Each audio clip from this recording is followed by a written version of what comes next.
Eh, ndabasuhuje cyane mwe mudukunda kandi mwe mudukurikira, mwe mukunda ibiganiro byacu, mwe mukunda Ijuru Ntirikorerwa TV, cano nziza, cano yacu, cano yanyu, cano idufasha mu buzima bwacu bwa buri munsi, cano twishimira ko ihari, kandi ikaba yaragejeje benshi ku mibereho myiza batari basanzwe bafite, bishingiye ku kumenya ukuri, kandi ukuri kukageraho kubavana n'ahandi kubageza.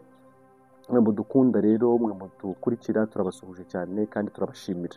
Niba uri mushya kuri cano Ijuru Ntirikorerwa TV, wakanda subscribe kugira ngo nawe ibiganiro byose uko tubitambutsa bijye bikomeza kukugeraho ku gihe, kandi dushimira abatanga comment cyane, muri ab'agaciro kuri twebwe, kubera ko ibyo muvuga tubiha agaciro tukagira n'icyo tubikoraho. Aho muri hose rero ku migabane itandukanye, abantu bari muri Amerika, Canada, Uburayi, Aziya, Afurika, ibihugu bitandukanye bya Afurika bumva ururimi tuvuga bakaba badukurikira, mwese aho muri turabasuhuje cyane kandi tubashimira, tunabifuriza kugubwa neza. Kugubwa neza nubwo turi mu isi irimo challenges cyangwa se ibibazo bigiye bitandukanye, ariko turabifuriza kugubwa neza. Kandi birashoboka. Icya mbere ni ukumenya nyine aho uri, ukamenya n'ibikubaho, impamvu bikubaho. Burya ikintu kigora ni uko ibintu bitubaho tutazi ko bigomba kutubaho nyine. Tukiri mu isi hagomba kubaho amanywa, ijoro, izuba, imvura, kubyara, gupfusha, gukira, gukena, kwambara ubusa, kwambara neza, umujyi, icyaro, Afurika, Amerika, intambara, umutekano. Ibyo bintu byose birahindagurika tukiri hano mu isi. So turi mu isi rero ntabwo twatekereza kugira ubuzima budahura n'ibibazo. Twaba twatekereje nabi, na niyo mpamvu ntemera abantu babahanurira abantu ngo umwaka ugiye kuza ngo muzabona ibyiza, ngo muzagira mute. Umwaka ugiye kuza wa 2025 ubwo niwo bavuga, niwo mwaka nyine turimo turinjiramo. Nta gishya kizaba muri uwo mwaka. Mu gihe cyose tukiri mu isi nta kidasanzwe, ni ibisanzwe biba tuzasanga muri uwo mwaka. Reka mvuge ngo ni nayo ntego y'ikiganiro cy'uyu munsi. Ndashaka mbabwire ngo nta n'umwaka mushya edayeri uhari, kuko ikintu gishya ni ikintu kidasanzwe. Ikintu gishya ni ikintu kitari gisanzwe kibaho, kitari gisanzwe kizwi, noneho kikagaragazwa, kiba kibaye gishyashya. Ariko umwaka tugiye kwinjiramo ni umwaka nk'iyindi yose. Uyu mwaka wa 2025 imvura izagwa nk'uko izuba rizava, abantu bazakena nk'uko bazakira, bazarwara nk'uko bazagira amagara mazima, baziga, abandi bazarangiza, bazabona akazi, bamwe abandi bazakabura, hari abazaba bagafite bazakakurwaho, hari abazashinga amakampani yabo. Uyu mwaka ugiye kuza ni umwaka nk'iyindi. Mbese nta mwaka mushya muzigera mubona ku itariki ya mbere ya 2025. Nta kintu gishyashya kizaboneka. Mbondereho no kubwira abantu rwose ngo bigendemo gake. Abantu bari gusinda, abantu bari kwandagara, bari kwiyandavuza, ngo bari kwinjira mu mwaka mushyashya. Ntawe uhari rero, ntawe uhari. Dukwiye kumva ibintu neza.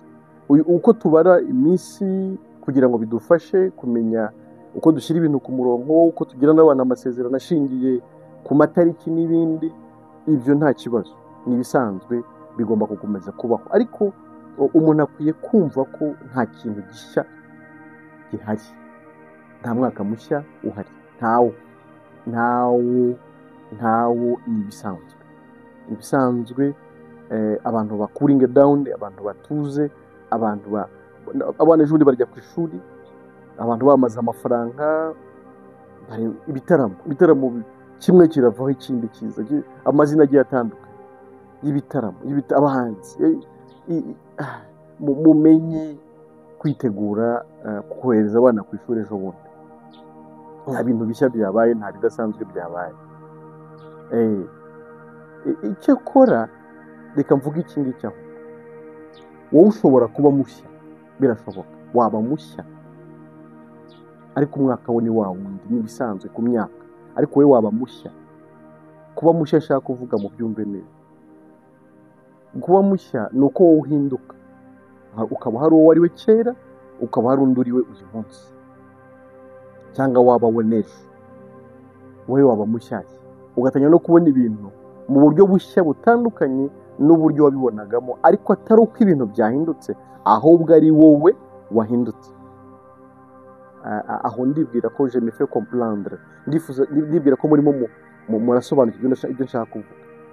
Igishoboka ahubwo we waba mushyashya none, naho umwaka wo nk'imyaka nyine ni umwaka nk'iyindi. Akubwira ko uzajya muri Amerika n'ubu abantu bari kugenda, ntibisaba, ntabwo ari ikibazo cy'umwaka, n'ubu abantu bari kugenda, ariko kimwe n'uko hari abari kuva muri Amerika baza hano mu gihugu cy'u Rwanda. Hari abari kuza kuruhuka, hari abari kuza kuhakorera bizinesi. Nta gishya rero, nta gishya cyo kuzajya muri Amerika muri 2025 ntibiwugira umwaka mushyashya, kuko ibyo ni ibisanzwe abantu basanzwe babona. Aho ndibwira ko murimo muranyi, nta mwaka mushya uhari, ntawe. Ahubwo we waba mushya noneho ugatangira ibihe bishyashya, ibihe bishya byo kubona ibintu mu buryo bushya utigeze ubibonamo kera. Icyo nicyo gishoboka, ibintu bikakubera bishya, noneho ukabaho ubuzima bushyashya utari usanzwe umenyereye, utari usanzwe. Icyo ni nacyo nkwifuriza cyane.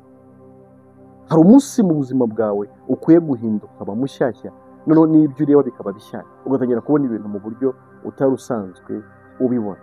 Iyi si tukiriho dukwiye kumenya iki ngiki, dukwiye kumenya ko nk'uko igihingwa kugira ngo cyere gikeneye izuba, ariko gikeneye n'imvura. Ntabwo igihingwa gikeneye izuba gusa, ribaye ryinshi cyapfa, imvura ibaye nyinshi cyapfa, cyagira ibibazo. Ntabwo igihingwa rero gikeneye ikintu kimwe, gikeneye byose, gikeneye iyo mvange y'izuba n'imvura. N'umuntu tukiri mu isi, ibyo nta hantu twabihungira, kandi turabikeneye,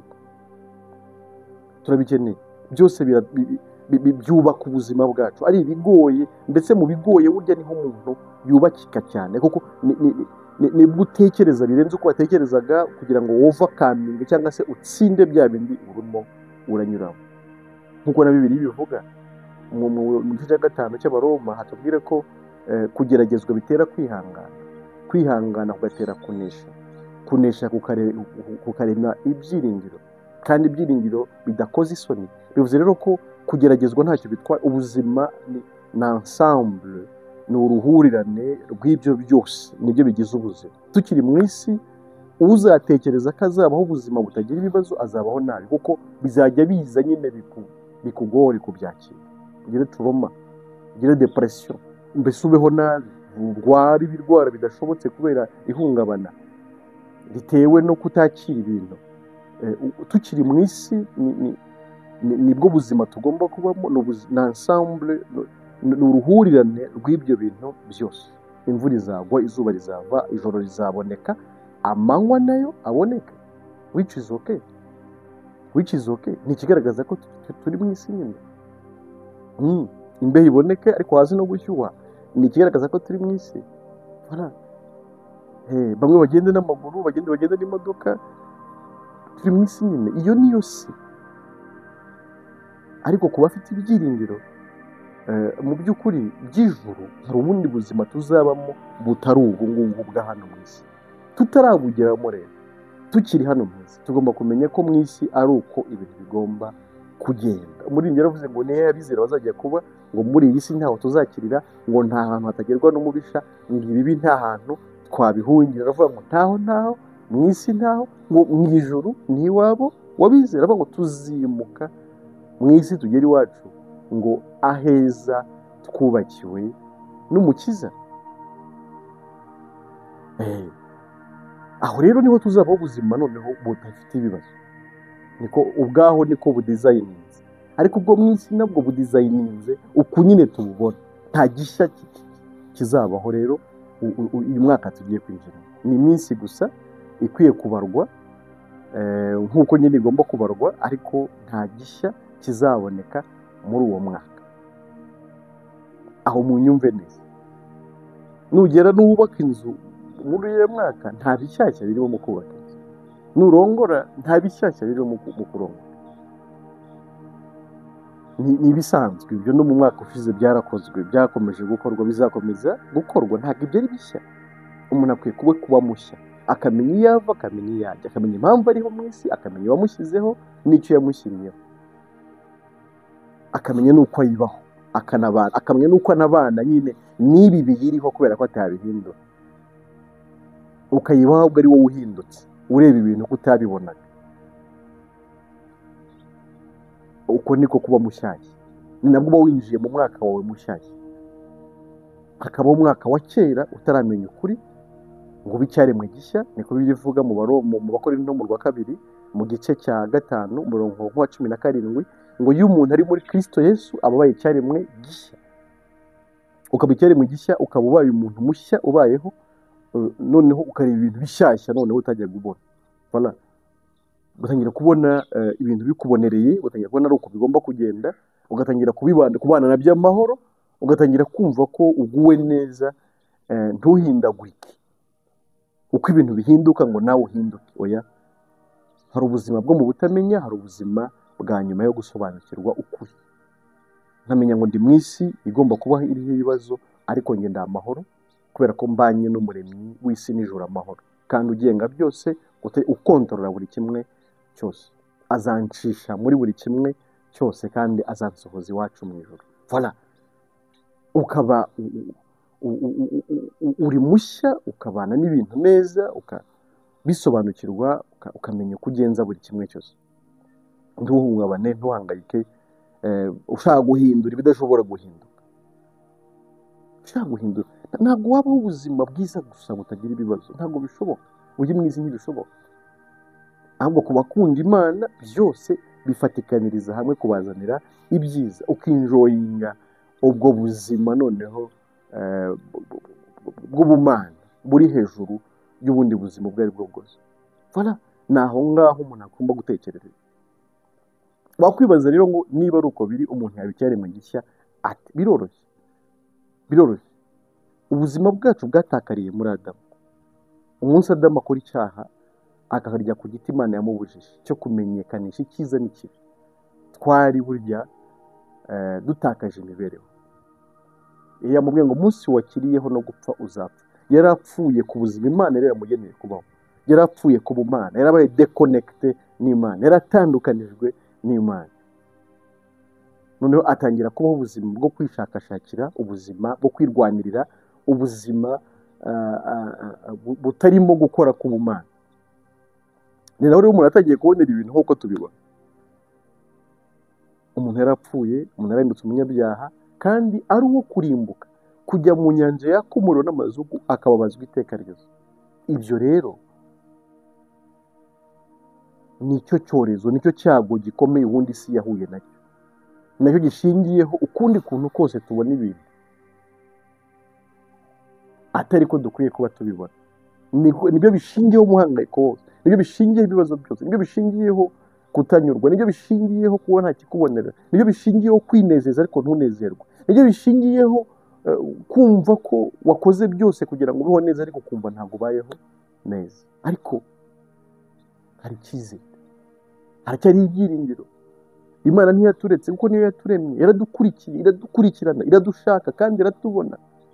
Ikoresha Yesu kugira ngo yambare umubiri w'abantu, yishyireho bwa bubi bw'umuntu bwose, wa mubabaro w'umuntu wose, cya gihano umuntu yari akwiriye guhanwa cyose, hanyuma atwunge n'Imana akoresheje amaraso ye. Amena amaraso, ahongerera ibyaha byacu, apfa urupfu rubi, rukuraho urwo rwagombaga gupfa, rusimbura igihano cy'urupfu rw'iteka rwacu, atwunge n'Imana, atubanishe n'Imana amahoro. Noneho umuntu abeho abanye n'Imana amahoro, asubire mu buzima bw'ubumana, yongere abeho abeshejweho n'Imana kandi abereyeho Imana. Aho rero noneho uvuye mu maboko yawe bwite, mu mbaraga zawe, winjiye mu mbaraga z'Imana, mu kubaho ubayeho ubeshejweho n'Imana kandi ariyo ubereyeho. Nimba nyibereyeho rero, Imana ishimwe. Imana ishimwe kandi ku bwa byose. Imana ishimwe kuko irabizi. Imana ishimwe kuko niyo imenyera buri kimwe cyose. Imana ishimwe kubera ko hejuru y'ibyo njye amaso yanjye atari kubona, Imana ibera hose icyarimwe kandi ikora byose, ishoboye byose. Nibwo buzima nguhamagarira kwinjiramo. Niwo mwaka mushya nakubwira, ni umwaka wo kongera kubana n'Imana, kandi ukabana nayo hano, ukazanabana nayo mu ijuru iteka ryose, mu mahoro n'umunezero udashira, nta bindi bibazo. Umeze atyo aba yinjiye mu mibereho myiza, umeze atyo aba yinjiye mu mwaka mushya, umeze atyo aba yinjiye mu buzima bwiza kandi bw'iteka. Umuntu Imana itabaraho icyaha, umuntu wababariwe ibicumuro bye byose. Ntabwo Yesu ahora adupfiriye rimwe, kandi apfira ibyaha byacu byose kugira ngo atwunge n'Imana. Ni igikorwa yakoze rimwe kugira ngo umuntu yizere icyo gikorwa abeho yarababariwe, yaremewe, yaratsindishirijwe, ari umwere, ari umukiranutsi, atunganiye Imana mu buryo bw'iteka ryose. Ni ikintu gikomeye. That's the gospel. Niryo jambo ry'ubutumwa bwiza. The powerful word. Ijambo rikomeye, ijambo ry'imbaraga, ijambo utigeze wumva cyangwa wumvishe nabi. Iyo tuvuga ko Imana yatubabariye muri Kristo, iyo tuvuga ko Imana yatwemeye muri Kristo, tuba tuvuga ikintu gikomeye cyane. Tuba tuvuga ngo umuntu yakongera akabana n'Imana, kandi bakabana amahoro, kandi mu buryo bw'iteka ryose. Bati yakwikorera ibyaha, niko abantu bavuga. Oh no, no. Ahubwo abakuwe mu isi y'ibyaha, aba nahawe andi maso, aba nahawe ikindi cyerekezo, aba nahawe ubundi buzima, abahawe kureba ibyo atarebaga, abahawe kumva ibyo atumvaga. Aho ngaho utekereza wamushakira ntahaba. Aho ni mu isi nyine y'abantu batareba, aho ni mu isi y'abantu badafite icyo bazi. Ubwo buzima bw'ibyaha kuri we n'ubuzima bwo hasi cyane, adafite n'aho ahuriye nabwo. Aba yinjiye ahandi hantu kure, kure cyane. Abatandukanijwe n'imibereho y'icyaha, ahubwo yinjiye mu buzima budasanzwe bw'ubumana, ubuzima bwo gukiranuka. Nicyo tugomba kumenya, nicyo tugomba kumva. Guhinduka umukiranutsi ku bwa Yesu ni nayo soko yo gukiranuka no mu mibereho. Ni ukwinjizwa muri high standard life, n'ubuzima bwo ku yindi standard. Ni ubundi buzima butandukanye n'ubwo abantu basanzwe batekereza. Ni ukundi kureba, ni ukundi kumva, ni ukundi kubaho. Ni ibindi byiringiro bitandukanye n'ibi ngibi twiringira, bishira, bibora by'akanya gatoya. Iyo niyo supernatural life, niyo VIP life. Ubwo nibwo buzima bwiza bushoboka, kubaho warababariwe, Imana yarakwemeye, uri umwana wayo, uriho hano kandi ukazanabaho iteka ryose. Imyaka itaguhindukiraho, iminsi itagushiriraho, ahubwo uzi ngo namaze kwakira kubaho kandi nzabaho iteka ryose. Ninakurwa mu uyu mubiri, nzaba ninjiye iwacu iteka ryose, aho badapfa, aho batarira, aho bataganya, aho badakena, aho batababara, aho batarwaza. That's the life mugomba kumva, mugomba kwakira, mugomba kwizera, mugomba kwemera, mugomba kugenderamo. Ubwo nibwo buzima bw'ubutsinzi, niko kubaho neza. Nibyo abantu benshi batumva. Aho nibwo bayicare mu gisha noneho bigakunda. Aho nibwo noneho ubuzamuwe mu ntera bigakunda. Ukuwe mu cyiciro cyo hasi cyane, ushyizwe mu cyiciro cy'ubumana cyo hejuru cyane. Niryo jambo rivuga ngo yaratuzamuye mu gice cya 2 cy'Abefeso, umurongo wa 6, twicaranye na Kristo mu ijuru iburyo bwayo, turi muri Kristo Yesu. What's amazing! Ni ikintu cyiza cyane. Amazing life. Ni ubuzima budasanzwe, ni ubuzima bwo hejuru cyane. Aho rero ntihari kwizihiza gusa ngo twatangiye itariki ngo indi minsi 265. Oya, ni ukubaho ubwo mu munezero w'iteka ryose, ni ukuba mu birori by'iteka ryose, ni ukuba mu birori bidashira. Kuba gusobanukirwa aho uri, aho ubuzima bwawe buri, uburiwe, kandi mu buryo budahindagurika. Iyo rero ni party after party, ni ubuzima bw'ibirori ahubwo bikurikirana mu buryo budahinduka. Umutima uhora uririmba, umutima uhora unezerewe, umutima uhora unyuzwe, umutima ubushyitse mu gitereko. Ibyo umuntu yashatse yabuze, ababisingiriye, ariko abisingiririye aho ngaho muri Kristo Yesu. Biratangaje kuba n'abantu bavuga ko basobanukiwe, bakizezwa ibintu ibi. Turabona ugiye muri Amerika, turabona ugiye mu Burayi, turabona utangiye bizinesi, abari kuzifunga se zo zabananiye, abari kuva mu Burayi se bagaruka, turabona uko zubukwe, abari kujya muri divorces, turabona ubyaye umwana. Ibyo ni ibisanzwe inshuti zanjye, ibyo ni ibintu bitoya, ni ibintu bisanzwe duhuriyeho n'abantu bose, ariko hari igishya, hari ikidasanzwe, nicyo tuba turimo turakubwira kugira ngo nawe usingire ubuzima budasanzwe, ubeho nk'umuntu udasanzwe, ubeho mu butsinzi, ubeho mu buneshi, ubeho mu by'ukuri unezerewe kandi mu buryo bw'iteka ryose. Wowe rero utarakora subscribe kuri YouTube channel Ijuru Ntirikorerwa TV, warahombye. Abandi bageze kure, abandi bari gusobanukirwa, abandi bari gukurwa mu ntege nke, abandi bari gukurwa ku cyavu, abandi barimo barakurwa ku gisuzuguriro, biyumva muri Kristo, bakomerera muri we, banezerewe muri we, baguwe neza muri Kristo Yesu. Wowe utegereje iki? Nawe ngwino we gusigara. Kora subscribe, ukomeze ubane natwe. Ntabwo ari ikibazo cy'ama views, ahubwo ni ikibazo cyo kugirira abantu neza, ni ikibazo cyo gusobanurira abantu ibyo batazi, ni ikibazo cyo kugira ngo abenshi bave mu mwijima kandi nibinjira mu mucyo bazawinjizemo n'abandi. Turi kumva abantu benshi hirya no hino batwandikira mu bihugu bitandukanye batubwira ko babohotse, bagenda bagubwa neza. Mukomeze mugubwe neza, mukomeze munezererwe ubugingo bw'iteka, mukomeze mwishimire muri Kristo Yesu, mukomeze muzamuke kandi muzamure n'abandi, murangire abandi yicano kugira ngo nabo bagirirwe neza n'Imana. Ngaya magambo nari mbafitiye uyu munsi, ngaya magambo Imana yashyize ku mutima wanjye kugira ngo mugubwe neza, kugira ngo munezere. Ushaka kujya kuri WhatsApp group yacu, twandikire kuri 0784425257. Twandikire tugushyireho kugira ngo umenye n'ibindi, umenyene kandi n'abandi nabo bamaze kuzamurwa, nawe uzamuranwe nabo. Uri hanze y'igihugu cy'u Rwanda urashyiraho kode y'igihugu cy'u Rwanda, ubundi tubane tunezerana. Reka mbashimire. Amahoro y'Imana adakurwaho n'intambara, adakurwaho n'ibibazo, adakurwaho n'ikintu n'ubukene, adakurwaho n'ikintu icyo ari cyo cyose, adakurwaho n'uburwayi, adakurwaho n'abakwanga, adakurwaho n'ikintu icyo ari cyo cyose, adahindukana n'iminsi, atwarire mu mitima y'abizera Yesu Kristo none n'iteka ryose.